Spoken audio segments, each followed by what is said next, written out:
Breaking news చూస్తున్నాం. Drugs కేసులో seize చేసిన మేధా స్కూల్ దగ్గర మరోసారి ఉద్రిక్తత తలెత్తింది.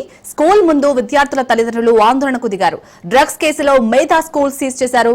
అయితే ఈ సమాచారం తెలియక తల్లిదండ్రులతో కలిసి విద్యార్థులు పాఠశాలకు వచ్చారు. పిల్లల భవిష్యత్తుపై తల్లిదండ్రులు ఆందోళనకు దిగారు. ఇప్పటికే ఫీజు చెల్లించామని ఇప్పుడు అర్థాంతరంగా స్కూల్ ని సీజ్ చేస్తే తమ పిల్లల భవిష్యత్తు ఏం కావాలని ఆవేదన వ్యక్తం చేశారు.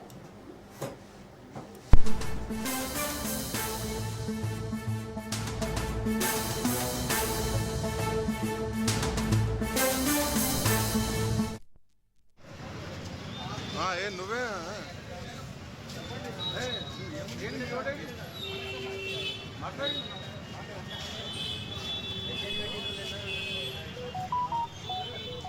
अरे डरो नको, कुछ भी नहीं हो रहा।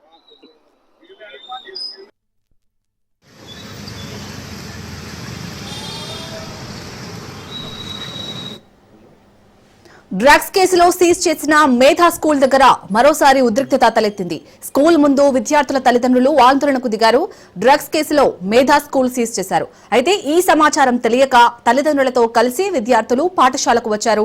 పిల్లల భవిష్యత్తుపై తల్లిదండ్రులు ఆందోళనకు దిగారు. ఇప్పటికే ఫీజు చెల్లించామని ఇప్పుడు అర్థాంతరంగా స్కూల్ ని సీజ్ చేస్తే తమ పిల్లల భవిష్యత్తు ఏం కావాలని ఆవేదన వ్యక్తం చేశారు.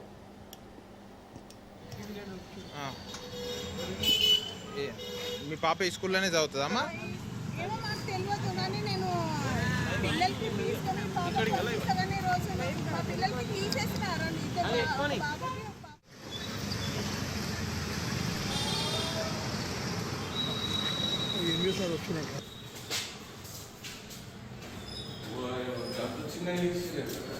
మరి అది గుర్తుతారు కదా, ఫామ్ చేసి బయట గుర్తుతారు కదా. అయిపోతే మనం తీసుకుందాం. నేను ఇట్లా ఒక విజువల్ తీసుకుంటా. మీరు అయిపోతే నేను ఇట్లా విజువల్ తీసుకుంటా.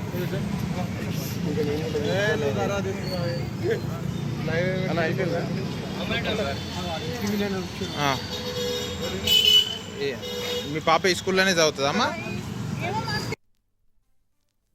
నిన్న జరిగినటువంటి దురదృష్ట సంఘటన అల్ఫాజోలం తయారీ కేసులో మా ఉన్నతాధికారుల ఆదేశం మేరకు మేధా స్కూల్ పాఠశాలను సీజ్ చేయడం జరిగింది నిన్ననే. అదే క్రమంలో ఈరోజు వచ్చి ఇక్కడ స్కూల్ని విజిట్ చేయడం జరుగుతుంది. అదేవిధంగా ఇక్కడ ఏ పిల్లలైతే చదువుకుంటున్నారో 63 మంది పిల్లలు చదువుకుంటున్నారు. వాళ్ళ తల్లిదండ్రులతో మాట్లాడి ఆ పిల్లలందరినీ కూడా చుట్టుపక్కల ఉండేటటువంటి పాఠశాలలో ఆ పిల్లల్ని అడ్మిషన్ చేర్చాలి, వాళ్ళ విద్య మధ్యలో ఆగిపోకుండా చూడడానికి చేసేటటువంటి ప్రయత్నం ఇది. వాళ్ళందరితో మాట్లాడదాం. ఇక్కడ మేనేజ్మెంట్ వాళ్ళు లేరు, టీచర్లను పిలిపించినాం. టీచర్లు వచ్చిన వెంబడే తల్లిదండ్రులతో మాట్లాడి ఆ తల్లిదండ్రులను ఒప్పించి వాళ్ళని కన్విన్స్ చేసి పక్క పాఠశాలలో పిల్లల్ని చేంజ్ చేసే విధంగా తల్లి చర్యలు తీసుకుంటాం. ఇది మా ఉన్నతాధికారుల ఆదేశం ప్రకారం జరుగుతుంది. నిన్న జరిగినటువంటి దురదృష్ట సంఘటన అల్ఫాజోలం తయారీ కేసులో మా ఉన్నతాధికారుల ఆదేశం మేరకు మేధా స్కూల్ పాఠశాల